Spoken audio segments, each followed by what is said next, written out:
Baik,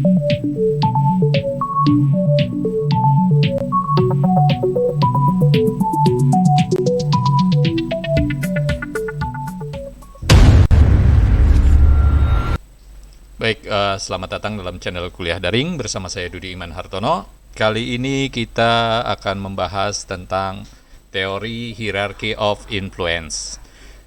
Teori hierarchy of influence ini adalah terkait dengan teori komunikasi media massa yang menguliti mengapa sebuah media punya tendensi membuat framing tertentu. Seperti apa? Lebih jelasnya teori hierarchy of influence seperti biasa. Jangan lupa subscribe bagi yang belum subscribe dan tekan tanda loncengnya untuk mendapatkan notifikasi setiap video-video terbaru dari Kuliah Daring. Baik, kita kembali ke teorinya. Kita bisa lihat pada beberapa screenshot judul media massa terkait dengan pengesahan RUU KUHP menjadi KUHP, Kitab Undang-Undang Hukum Pidana. Ya, ada 5 media, ada 5 judul, ada 5 framing. Kenapa kemudian media memiliki agenda-agenda tersendiri? Media punya agenda setting, punya politik pemberitaan tersendiri. Nah, salah satu teori yang membahas mengapa konten atau isi pemberitaan media itu cenderung bertendensi tertentu adalah hierarchy of influence dari Schumacher dan Ries. Ya, jadi kalau melihat teorinya Schumacher and Ries, media secara genetika memang tidak bisa netral gitu, kira-kira kita. Oke, kita mulai pada asumsi teorinya. Ya, ini teori hierarchy of influence ya, digagas oleh Pamela J. Schumacher dan Stephen D. Ries. Teori ini menjelaskan faktor-faktor yang mempengaruhi konten atau isi pemberitaan media. Nah, asumsinya adalah media itu dibentuk oleh sejumlah faktor inside atau outside, faktor dari dalam media itu sendiri atau faktor dari luar atau eksternal gitu. Dari organisasi media yang menghasilkan realitas yang berbeda-beda. Jadi kalau ada sebuah peristiwa kemudian datang 5 orang wartawan dari 5 media, niscaya akan menghasilkan konstruksi realitas yang berbeda terhadap peristiwa itu. Ya, realitas media adalah sesuatu yang dikonstruk oleh media berdasarkan kebijakan politik pemberitaan masing-masing gitu. Apakah kemudian realitas tersebut tidak real atau tidak faktual, ya tergantung medianya. Tapi secara umum media menjadikan fakta sebagai sesuatu yang suci. Jadi media pasti membuat berita berdasarkan fakta. Tapi kemudian cara mengkonstruksinya ini yang kemudian menjadi berbeda gitu. Tergantung framing yang ingin digunakan. Ya. Kalau dalam RUU KUHP umpamanya, framing yang akan digunakan adalah umpamanya dari versinya pendukung pemerintah, tentu akan melihat RUU KUHP ini sebagai sesuatu yang prestisius. Kenapa? Karena selama 50 atau 60 tahun sejak Indonesia merdeka, baru kali ini kita punya produk hukum asli buatan anak bangsa sendiri gitu. Belanda itu punya produk hukum yang yang keluar dari produk hukum peninggalan Perancis itu punya waktu yang lebih panjang dari Indonesia gitu. Ya. Nah, itu kalau kita ingin membuat framing bahwa KUHP adalah sebuah pekerjaan yang patut membanggakan kira-kira gitu. Karena ini juga udah digagas lama gitu. Udah digagas lama sejak eranya pasca kemerdekaan, eranya Bung Karno dulu gitu. Sudah digagas berkali-kali tertunda, batal sampai kemudian masuk ke eranya Pak SBY dan kemudian Pak Jokowi gitu. Jadi KUHP ini bukan sesuatu yang instan gitu. Perjalanannya cukup panjang. Nah, tapi kalau kemudian media melihatnya dari sisi yang berbeda, melihat bahwa banyak celah kebocoran atau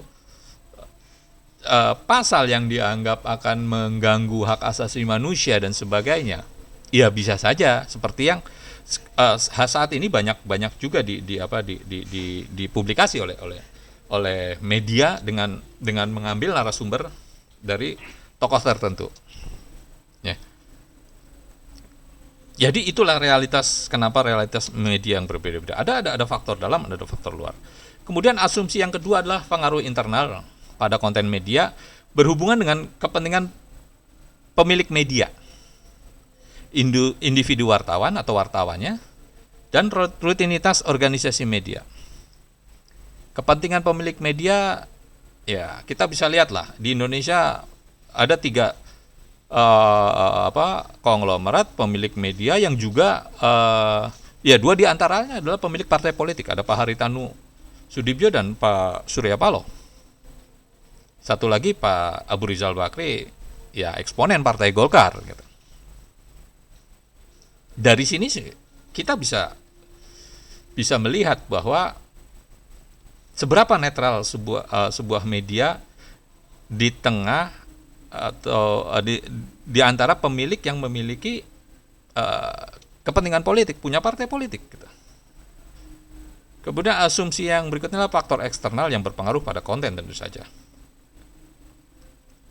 Ya, kita lihat faktor eksternal apa saja. Baik, Schumacher and Ries membagi beberapa level pengaruh isi media. Yang pertama adalah pengaruh individu pekerja media atau jurnalisnya, wartawannya. Yang kedua pengaruh rutinitas media, pengaruh pola kerja di sebuah media. Dan yang ketiga adalah pengaruh organisasi media. Ini manajemennya gitu, budaya kerjanya dan sebagainya. Kemudian pengaruh dari luar media, stakeholder, pemerintah dan sebagainya. Infrastruktur, undang-undang yang berlaku, undang-undang pers, undang-undang ITE dan sebagainya. Kemudian ada pengaruh ideologi. Ya, dari 5 level ini, 4 diantaranya itulah sesuatu yang bersifat faktual gitu, nyata, sedangkan pengaruh ideologi agak abstrak. Pengaruh ideologi mempengaruhi jurnalis, pengerja media, tentu saja pemilik media. Gitu. Ya, kita lihat polanya pada gambar berikut ini. Ya, Ries membuat 5 level itu dalam skala mikro, meso dan makro. Skala mikro dilihat pada level individu, rutinitas media, sedangkan level mesonya ada pada organisasi media. Dan level makronya ada pada sosial institusi atau faktor luarnya, sosial sistem, dan ini termasuk dalam ideologi. Nah, pada level individu, pada level pekerjanya, pada level wartawannya, pengaruh pertama adalah latar belakang pendidikan. Sebutlah seorang yang punya latar belakang pendidikan jurnalis dan yang bukan jurnalis gitu. Nah, ini akan mempengaruhi cara dia menulis. Ya, orang yang punya latar belakang pendidikan formal, bagaimana membuat berita, bagaimana membuat karya jurnalistik yang benar sesuai dengan etik dan kode etik gitu, akan berbeda dengan seorang jurnalis umpamanya yang tidak punya latar belakang pendidikan. Oke, di Indonesia syarat jurnalis pada umumnya adalah sarjana strata 1. Ya, tapi itu bisa datang dari berbagai bidang studi yang berbeda gitu. Wartawan tidak mengharuskan dia punya latar belakang jurnalistik atau publisistik. Seorang wartawan bisa saja dia punya latar belakang teknik, punya latar belakang ekonomi, punya latar belakang seni dan sebagainya. Kenapa? Iya, karena bidang atau objek pekerjaan wartawan kan nggak juga beragam gitu. Kadang-kadang kita menulis tentang ekonomi, menulis tentang politik, menulis tentang seni dan sebagainya. Karena itu dibutuhkan wartawan orang dengan berbagai latar belakang yang beragam tersebut. Ya. Kemudian pada pengaruh karakteristik individu si wartawannya. Bagaimana pengalaman individu wartawannya? Frame of experience-nya. Pengalaman hidupnya tentu saja. Atau latar belakang keluarganya, pengalaman pendidikan di keluarganya. Frame of reference-nya terkait dengan pamannya referensi bacaan, tontonan. Kemudian agama. Agama juga sangat berpengaruh dalam mempengaruhi wartawan ketika akan memproduksi sebuah konten, sebuah berita. Kemudian sosial ekonomi juga menjadi bagian dari ini. Sebutlah seseorang yang punya tendensi radikal katakanlah gitu, atau punya tendensi fundamentalis dengan satu wartawan lagi yang moderat dalam pemikirannya, dalam pemikiran keagamaannya. Ini tentu akan mempengaruhi cara dia memandang, cara dia memilih sudut berita, cara dia memilih angle. Ya. Dari sini saja, pada level ini saja sudah akan kelihatan bahwa kecenderungan media itu akan larinya seperti kemana larinya, atau framingnya kemana. Gitu. Nah ini yang di highlight oleh Schumacher dan Rees gitu. Level individu, dari level yang mikro aja sudah media itu sudah kelihatan tidak bisa netral gitu. Kemudian level mikro yang kedua adalah level rutinitas media. Rutinitas itu sesuatu yang terpola, dipraktikkan berulang-ulang gitu sebagai bagian dari pola kerja dan budaya kerja di media tersebut. Rutinitas media terbentuk dari 3 unsur yang saling berkaitan. Ada sumber berita, ada organisasi, dan ada audiens atau customer-nya.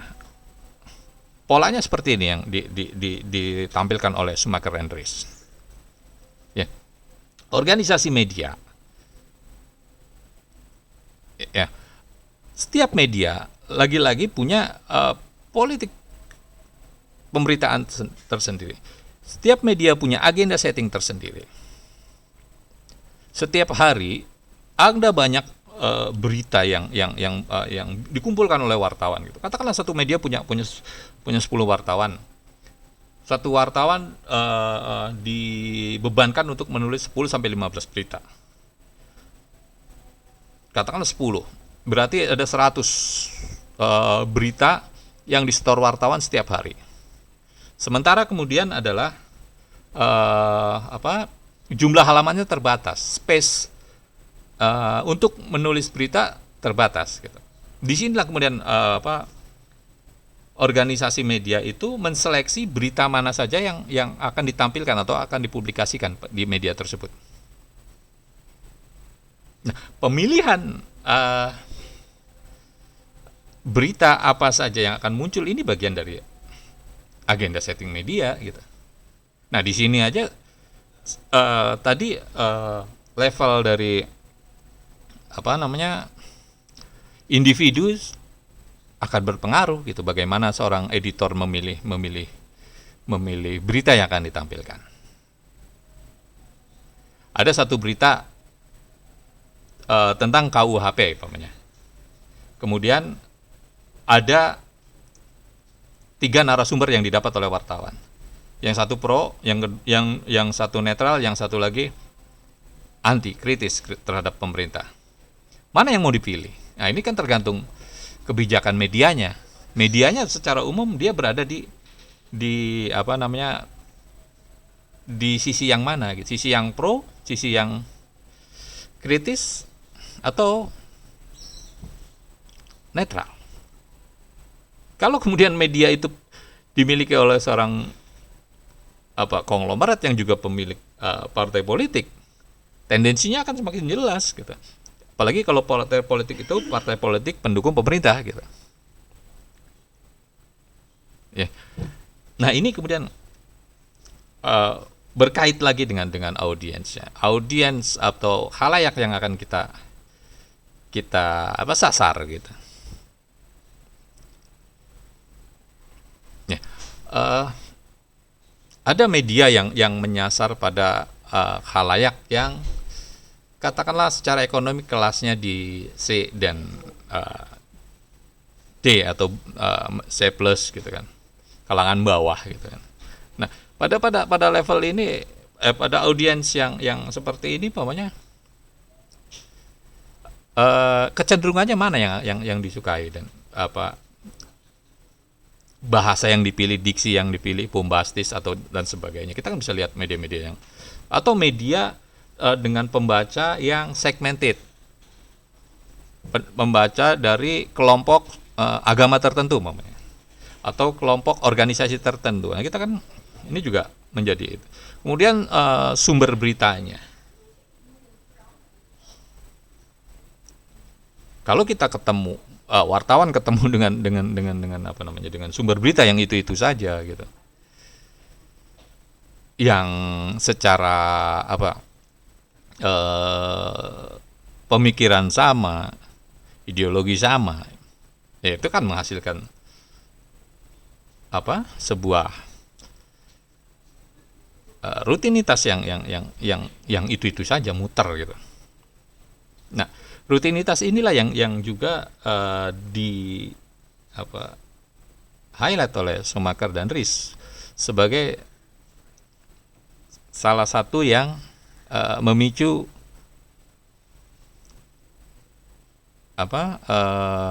seperti apa nanti wajah atau isi dari pemberitaan tersebut.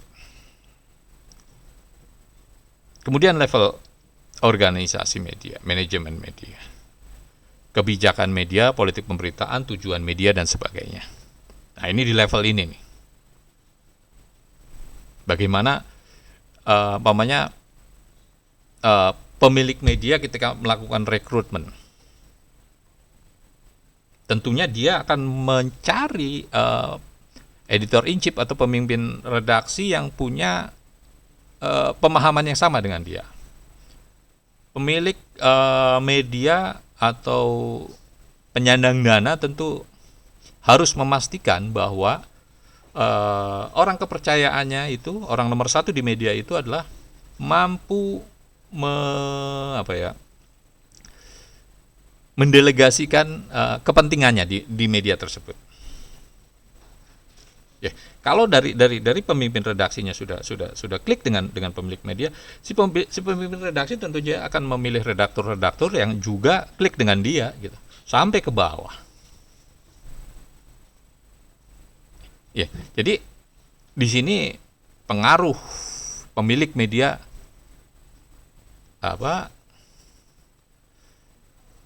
semakin kentara gitu. Dimulai dari proses rekrutmen pokoknya gitu. Kemudian faktor eksternal media. Jangan lupa, pemasang iklan itu menjadi salah satu faktor penentu dari sebuah media ketika melakukan pemberitaan.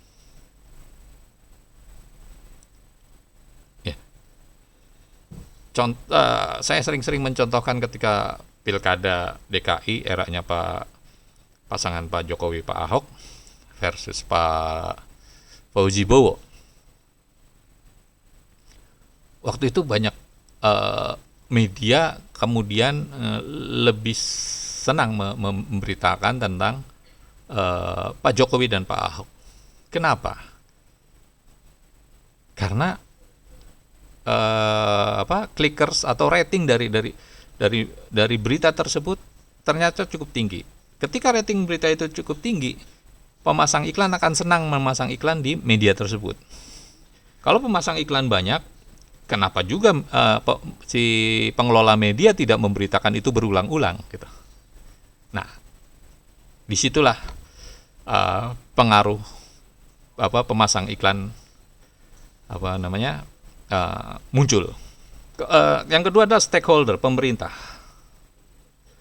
Pemerintah juga menjadi faktor yang sangat sangat menentukan dari isi media.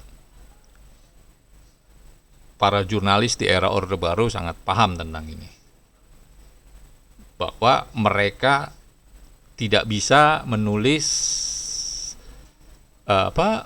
berita yang berseberangan dengan kepentingan kekuasaan. Saya ingat ketika Ibu Mega sedang hits gitu, jadi trending topik tahun-tahun 90 menjelang 97, menjelang peristiwa Kuda Tuli, kudeta 27 Juli 97, penyerbuan kantor PDI yang kemudian melahirkan PDI Perjuangan. Media sempat dilarang menulis nama Ibu Megawati dengan nama belakang Soekarno Putri. Jadi media pada waktu itu awalnya media menulis Megawati Soekarno Putri. Kemudian tiba-tiba media mengganti namanya menjadi Megawati Taufik Kimas. Taufik Kimas ini nama suami beliau almarhum. Nah, ini betapa berpengaruhnya kekuasaan. Kemudian infrastrukturnya juga, undang-undang persnya juga kalau yang berlaku itu juga sangat berpengaruh. Makanya KUHP yang sekarang dikritik akan mengganggu kebebasan pers gitu. Karena ada pasal terkait tentang penghinaan presiden dan wakil presiden gitu. Kemudian pressure group yang lain atau ormas gitu. Kita tahu beberapa kali majalah Tempo digeruduk oleh organisasi FPI yang sekarang sudah menjadi organisasi terlarang itu.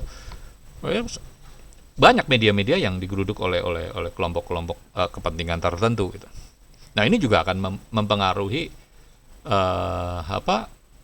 media mungkin menjadi lebih hati-hati dalam menulis itu daripada kantornya digerebek, wartawannya terintimidasi gitu. Nah, ini faktor eksternal yang mempengaruhi. Kemudian yang faktor luar lainnya adalah terkait dengan ideologi. Ideologi adalah rangka berpikir yang terintegrasi tentang cara kita melihat dunia dan orang lain menyesuaikan dengan tindakan kita. Nah, ini abstrak gitu, karena level ideologi itu berada pada level individu maupun dari jurnalisnya, pekerjanya, redakturnya, editor in chief-nya sampai ke pemilik. Ini sangat mempengaruhi bagaimana media tersebut memframing sebuah berita.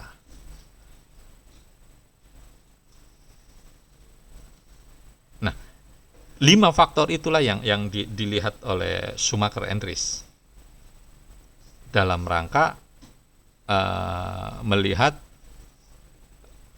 publikasi media gitu.